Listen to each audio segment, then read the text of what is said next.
Good morning. Welcome to the 30th day of November 2016. So I didn't intend to do this today. I had a deliberate plan to ride my motorcycle to work this morning. I want to start breaking that up. This is going to come to an end. This car is going to be. My wife and I have decided to give this car to our daughter.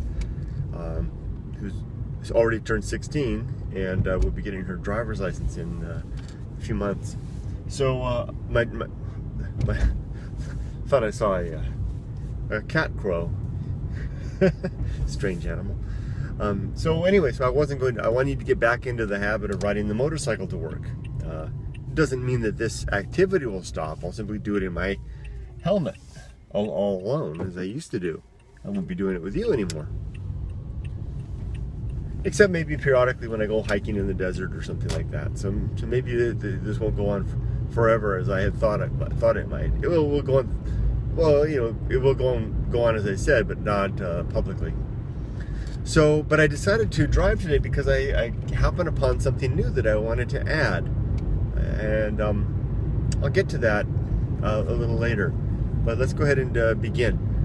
So this is the Good Life meditation for today. This is my daily exercise at reminding myself of my objectives and principles so that I can live a better life and be a better citizen and a better family man, better friend. Yeah, like that's a tall order. And just so, and also just to ensure that the days are not passing being taken for granted, that each day is being put to some good utility and use. So I begin with my affirmation of human and civil rights. Everyone has some human rights that need to be respected. These are codified in our more advanced civilizations through constitutions, declarations of human rights, and the body of legal code. And I simply want to strive to be a person that respects those, keeps them in mind, and furthers those to the best of my ability throughout the course of my day and my life. Likewise, the privileges? Yeah, I guess, rights of the civil groups, be they ethnic, religious, cultural, language-oriented, cultural-oriented, whatever the case may be, the smaller groups within society. Let's move on to the 3 objectives. First is the development and maintenance of good, sound principles. These are the 13 that I'll come to in just a moment. There, I just made a decision. I just made a decision about whether I'm going to put the new component as a principle or make it something else. I think I'm going to make it something else right after the principles. 2 is the cultivation of good emotional reactions to the circumstances of life.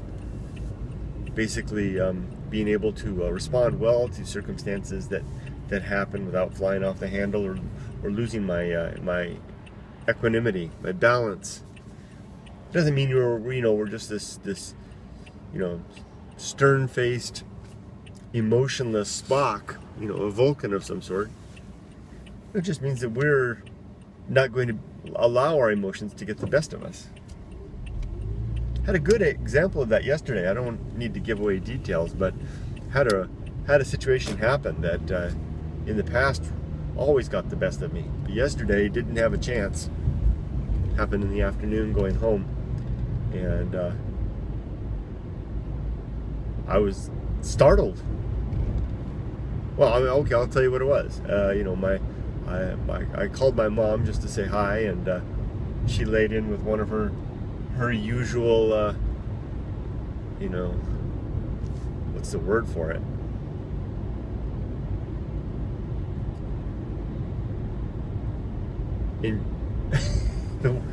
injunctions. I'm trying to think of a nice way to say it. One of her usual exclamations, which I, in the past, in all my life, I've been, easily drawn into, and I would engage her and not fight with her, but definitely she would get my goad, which I think is the aim. But yesterday it was like I saw it coming, I saw it happening. I started to jump into it, and then I immediately realized, oh, this is that thing that I've been training for. This is it. And I just kind of backed off, relaxed, said I let her say her piece, and when she was all done, when she, I could see the opposite. The emotion was rising in her. She was, not executing temperance and just running with it. And when she was all spent at the end, I just basically said, thank you for sharing your thoughts. And I changed the subject. We changed the subject and moved on. And that was kind of the first time that's ever happened in 53 years. That startled me.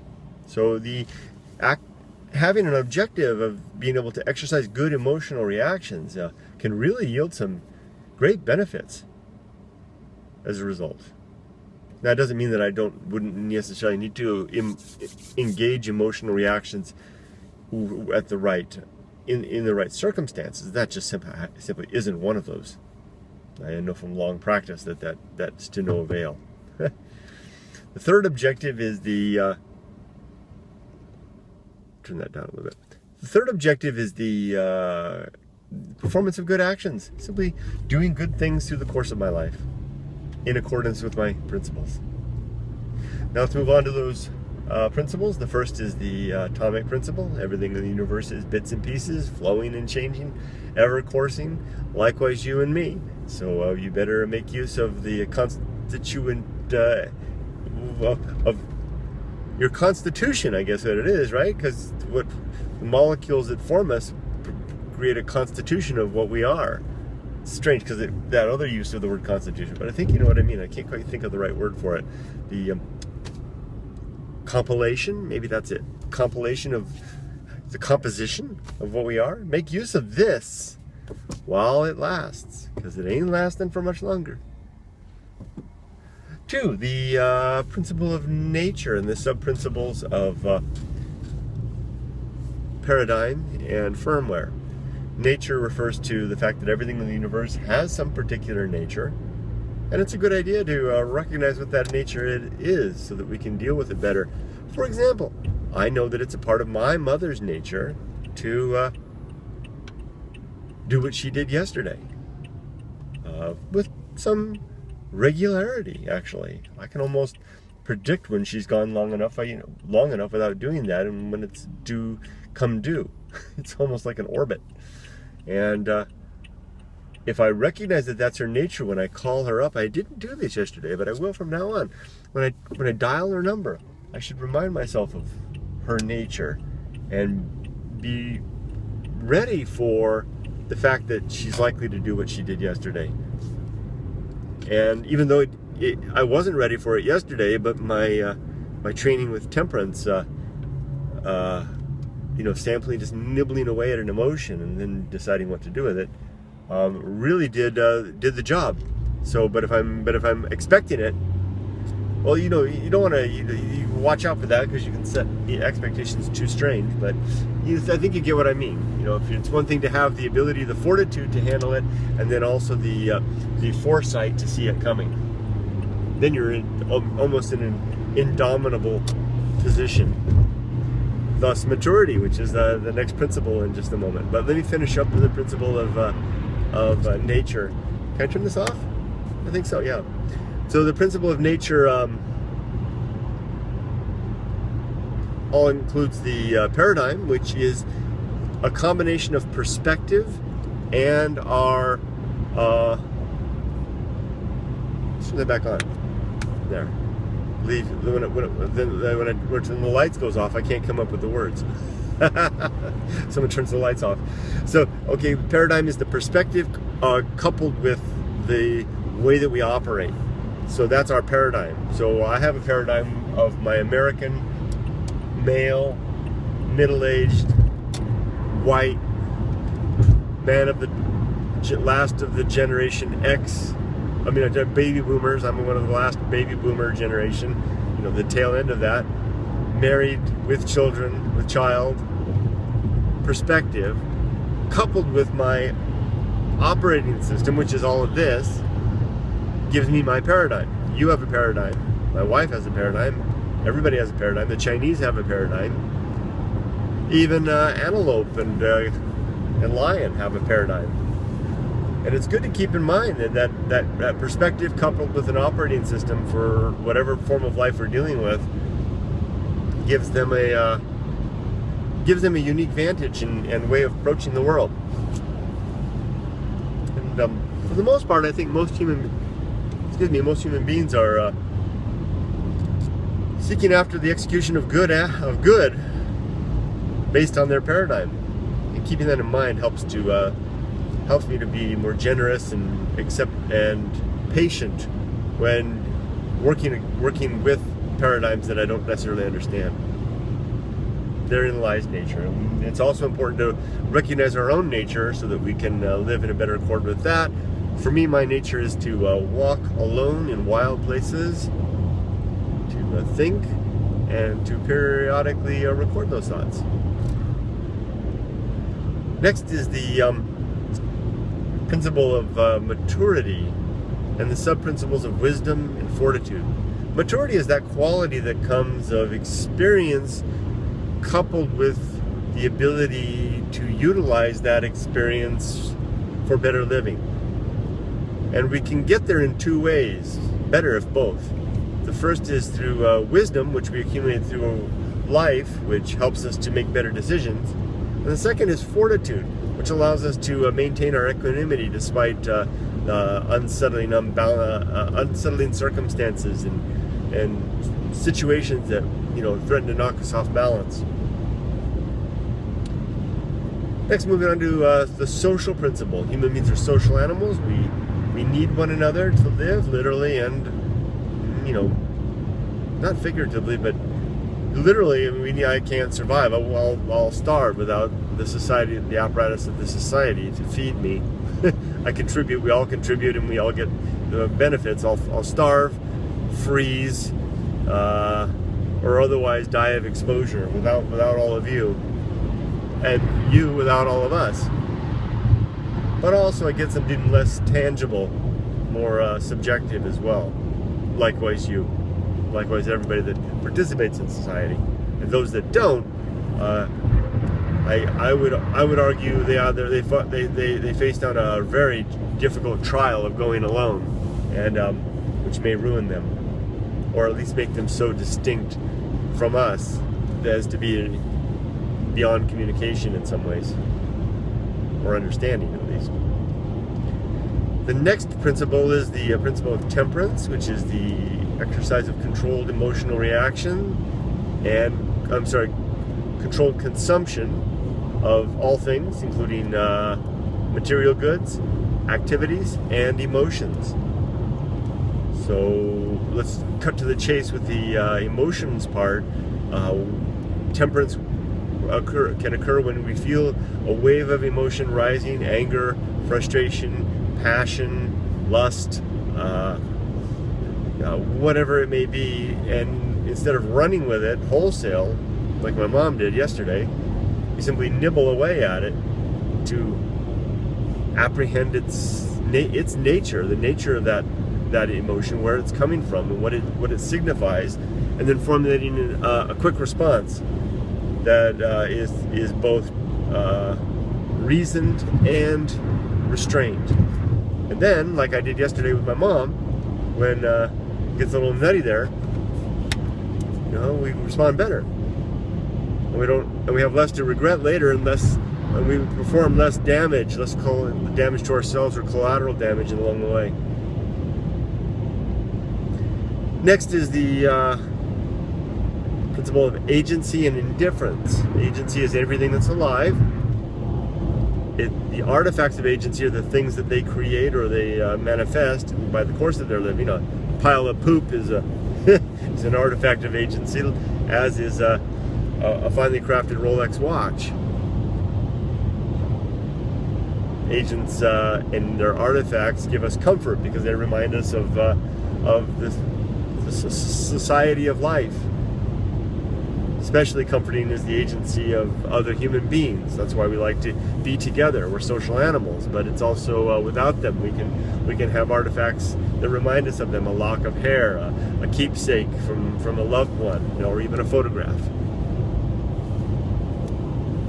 When we subtract out these agents and their artifacts, we're left with the great indifference, which you can only really discover on Earth in places like a barren desert or the Arctic tundra, or maybe out in the open sea, far from land, far from anyone else. When you encounter that, you'll likely be rather taken aback by the rather overwhelming, nearly fearful, for me it is a fearful aspect of the indifference, when you recognize that that indifference doesn't give a damn about whether you survive or not, or die. You just as soon be, the universe goes on just fine whether you fall down flat on the desert floor upon the Arctic tundra, or drop into the sea off the edge of your boat from a heart attack, as if you'd stayed alive, versus the care, compassion, and lament that will come from our loved ones who will miss us in our absence, in our departure. So what we do then is to cover all. Most of us live in constantly surrounded by agents and their artifacts, but like I am right now. If I never leave this circumstance, I can always be like this. If I go to the wilderness, even if I bring companions along or too much stuff, I'm also reminded. But what we can do to protect ourselves from the indifference is to apply agency where none exists. Therein comes the role of God and gods, which are imaginary agents that fill the gap and gloss over the indifference. Watch out for them, because they tend to carry a lot of baggage with them. They tend to carry dogma, which is typically unreasoned, at least from our own perspective, unreasoned dictates about the world and reality that may or may not actually reflect the true nature of things, and also do not match well with the dogma of others from other cultures, and that leads to war, or at least strife. Enough on that one. Let's go now to the best seat in the house, which is right here, right now, and my admonition to self to not want to be anyone else, or not want to be anywhere else, or not want to be doing anything else, but to be all right with wherever I am at any time, despite the fact that I'm still striving to improve things. So it's not resting on laurels, or resting on a stump. I can't think of a better way to say it. Resting on laurels, I mean, just resting on the good stuff, but also whatever the bad stuff is. You can just become resigned, or resting on. It's not resting on your laurels or resignation. It's striving forward while all the while being content with where we are. Tricky balancing act, that one. The next is reason, the governing faculty, the ability to make sense of the world by cataloging facts, developing arguments that express what seems to be the order of facts, or the way things work out, the way the universe works, and then measuring the results to see if it's true. And if not, then make some changes. If so, then hold cautiously to that, tentatively, and move forward. Next is the principle of purpose. The universe appears to have no purpose other than for life to pass our genes on to the next generation. So if you ever want to have more purpose than that, that's enough. But if you want more than that, which I do, then it's up to you to make that purpose, to define it, and work hard at it, and then be ready to argue its merits with others who may object to that, and they will. So for me, my purpose distills down to virtue, which is I define as the objective improvement of well-being for life, doing things that make life better for humans and the others that inhabit this planet with us. Moving along then to the path of wildness. Did I skip one? Reason, virtue.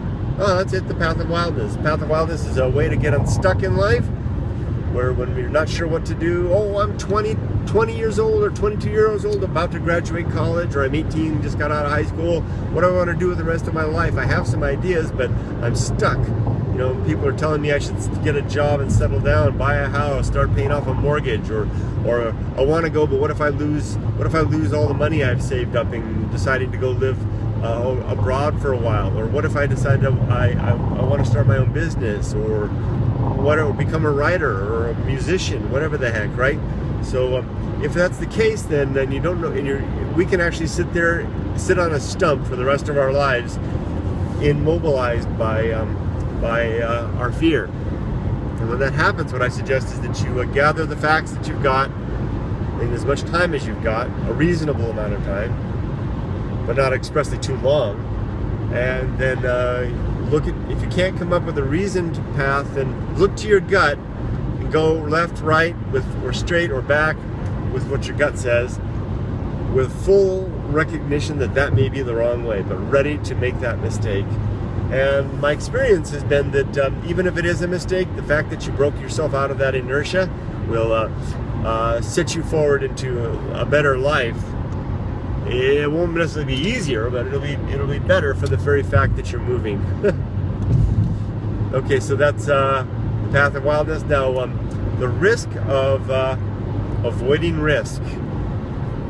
So many young people in particular have written to me telling me of their fear of their dream, and how they try to mitigate the risks through avoidance usually. And what I want to ask them is, what price do you pay in avoiding that risk? Because I can tell you that a life where you sacrifice your dream to security has devastating consequences, though you may wind up in a very good situation from the perspective of others. You know, a very, very secure, safe, full, yet not satisfied, yet not happy. Actually, you can become a monster. And what if you plan to postpone your dream until you're better able, in a better situation?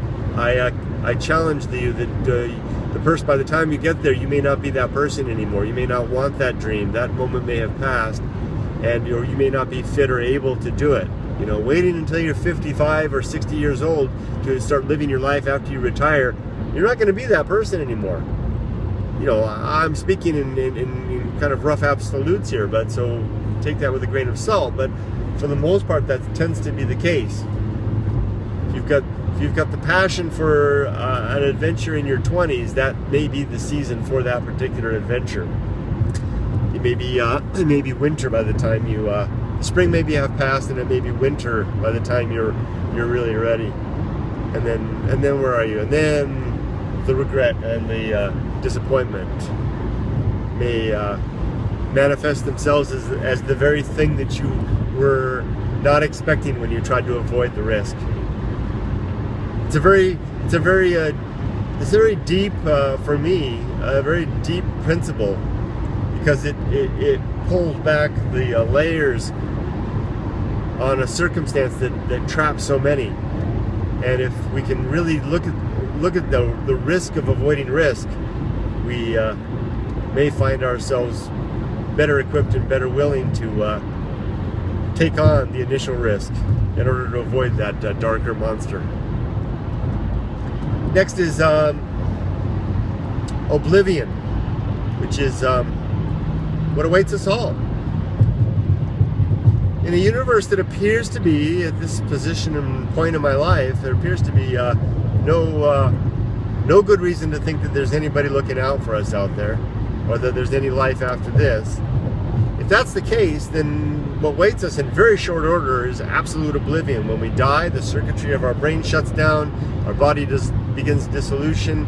In short order, even if our bodies are preserved in the grave, we're going to be nothing but bones, and then those bones will be gone. Witness the bones of the human skeleton I found in the desert a few weeks back, which I'm going to try to visit again tomorrow, see if I can find more. I'm pretty sure that was a human out there, and I'll see if I can find more bones of that person. It was kind of scattered, but anyway, I get off track. So if what I'm saying is true, that there is no great oversight and there is no afterlife, then that means also a lot of things. That means that there's no justice after life. There's no meeting our friends and family who have died already. That means there's no second chance, and that those stickers that I see on the back of cars that say "Not of this world" are a vain longing, and horrifying in some ways, because it's like trading what you've got now for a handful of nothing, a promise, an empty promise of paradise tomorrow, while you ignore and tolerate this life, try to get your way through this because you're of another world. What a sad loss. What a tragic forfeit of the only true life that we seem to think we'll ever really have. Oblivion coming soon to a body and mind near you, in you, is you.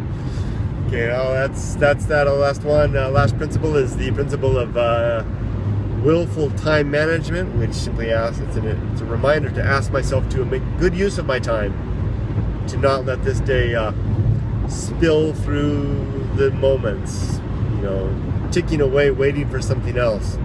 Couple that with the best seat in the house, and you got a pretty good thing. And so I do that through the application of the today's life plan, and today's thought plan, and today's action plan. Just after that, before the Rotten Day forecast, I'll have my new piece. Today's thought plan are 4 pieces to collect my thoughts before breakfast. Excuse me, that's what I'm doing now. Compose those thoughts over lunch, record them after dinner, and die before bedtime. I know dying before bedtime isn't a thought, but it just fits perfect. It's a reminder. Death. I really, if I was stronger, if I was better, I would weave death throughout this discourse. So really, is this a discourse? This is more of a, I guess it is, because that really is a principal theme. I know that it's a sensitive one. People get upset at that, but I really do need to add that in more. So anyway, then on to today's action plan. Lots of important meetings again today. I have to remind myself that for these meetings, I have done my due diligence. If things go south, it will not be for want of trying on my part. And that's not just me trying to protect myself. That's me keeping or reminding myself of the parameters of my influence. A good perspective is good emotional reactions stem from the ability of recognizing what's within our control, and the activities that are happening today are cumulative, are group activity, and I can't. It's useless to be anxious about others who may or may not fulfill their responsibilities.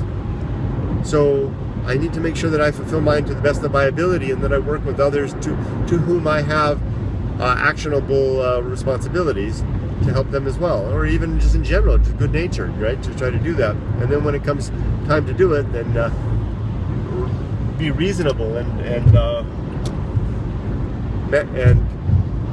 principled with regards to the circumstances that happen. So that's what I'm going to try to do today. So that sounds like more of a principle alignment than actually detailing things, and that's probably better because I don't want to give away. It's not prudent of me. It's not discreet to give away to talk too much about my work. I'll leave it at that. So now let's get on to the rotten day forecast. Today will be a terrible day. My sweet daughter Emily will die today. My beautiful wife Yumiko will also die today. I'll lose my job. I'll lose my equanimity and embarrass myself and others today. Kind of like I may have done a little bit yesterday and at that one point. Got to maintain a little more control of my energy to keep that from happening. But that's more for the action plan. These things are our realities. These things will happen. Gonna lose what's left of my wealth. Car's gonna break down. I'll probably break a leg. I'm gonna say something insensitive and hurt somebody's feelings. And then finally, I'm gonna die, but painfully. And that's tough. I don't want to say that. I have a hard time saying that because I know that people are out there dying painfully, and others. Someone may hear this that has someone dying painfully, and I don't want to be flippant or indiscreet or disrespectful to that. So maybe I'll leave that part out, just to say the death part. But I do want to be ready for that. I do want to be ready for the painful death that may come. You know, I'll talk about that in my head more. Let's get on to the last part. 32 minutes in. Here's the new element. I'm going to add. I will tell you that I borrowed this from Marcus Aurelius, namely Book 10, Chapter 8 of the Meditations, where Marcus Aurelius talks about what he calls his epitaph, which are basically a series of words that he uses to a shortcut to remind himself of the character that he wants to develop in himself and be. And I was trying to think of an analogy, something that's analogous in the modern world to that. I don't like the word epitaph. I don't like using big words, just for their own sake. I'd rather use plain speech. Although I love big words, I love beautiful language, and I do try to use it. But I thought of a better word for our modern times, and that is tags. Just tags. I'm going to tag my day, tag my life, and I can't remember what they are, so I wrote them down. I can read this carefully as I drive. So these are the tags that I'm applying to myself for today. They're objective, honest, indifferent, and discreet. So there's a lot connected to all of these words, and I'm running out of time, so I better quit. If the camera stops, that's what happened. I ran out of memory. There's a lot tied up in all of these, but I'll just go over them real quick. Objective, of course, is a quality of looking at the world honestly through the lens of reason. Honest, who wouldn't want to be honest? But also tempering that with discretion, which is coming in as number 4 there, right? I mean, you can be discreetly honest, right? Blunt, all honesty at all times can be a challenge and different in its own right. The next one is the challenging one, indifferent. I need to explain that a little bit. It may sound like I'm indifferent to suffering or indifferent to the welfare or others. That's not what it is. It's indifferent to circumstances that are beyond my control, where it's reminding myself that the only thing that I truly ever really control is how I respond to the world. And when circumstances happen around me that I really can't do much about, I should be rather indifferent to those. It doesn't mean that I'm blind to them or that I turn my back to them, but I'm indifferent. Witness yesterday's event with my mom when she kind of went off like that. Not much I can do about that. I could have hung up the phone, but I don't want to do that because I care about her and I want to let her vent and have her forum. So I just kind of exercise my indifference. This is something I can't really control very well. I'm going to recognize that what I can control is how I emotionally respond to my mom saying all the things that she said. That's what I mean by indifferent. And finally, discreet. Discreet, oh, there's so much that comes of discretion. You know, everything from, restricting ourselves when tempted to gossip and things like that, to recognizing when is the best time to say something, when to hold our tongue or to speak, things like that. So I think I'll leave it at that. I like the idea of tagging my day and tagging my life. So I'll call this the tags. And with that, we're at 35 minutes and 32 seconds. I better stop. I wish you all a wonderful day and a very good life. Take care.